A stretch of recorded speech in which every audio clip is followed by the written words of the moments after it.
Hanggang sa Facebook Live, tila ba may tapatan sina Emma at Georgia ng ika-6 na utos?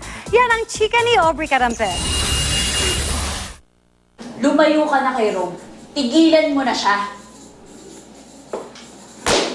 Game na game sina Sunshine Dizon at Riza Senon sa ginawa nilang reenactment ng isa sa kanilang paboritong eksena sa nangungunang GMA Afternoon Prime Series na ika-6 na utos bilang sina Emma at Georgia sa Facebook Live ng GMA Network Facebook page ngayong hapon.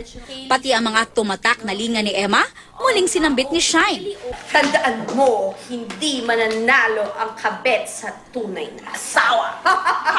At kung sa ika-6 na utos, madalas ay makikitang seryoso at nag-aaway ang kanilang mga karakter. Masaya namang nagtatawanan sina Shine at Riza habang sinasagot ang mga tanong ng fans na may kinalaman daw sa kanilang mga karakter. Ang ilan nga, humingi pa raw ng payo. Kung anong dapat gawin kapag ikay iniwan at sinaktan. Sa tingin daw nila Shine at Riza, kaya raw patok ang show ay dahil sumasalamin ito sa tunay na buhay at nais din daw magbigay ng aral sa mga manonood.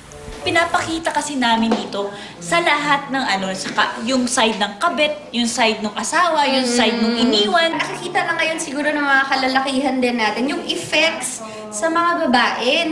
At ngayong naghihiganti na si Emma sa kanyang asawang si Rome na ginagampanan ni Gabby Concepcion, pati na sa other woman nitong si Georgia.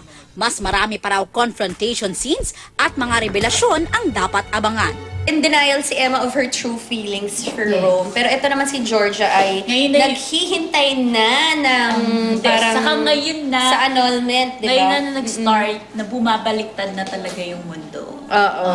Yun din Kumbaga yun. sa gulong, nandun na ako sa ilalim. Aubrey Carampel, updated sa Showbiz Happenings.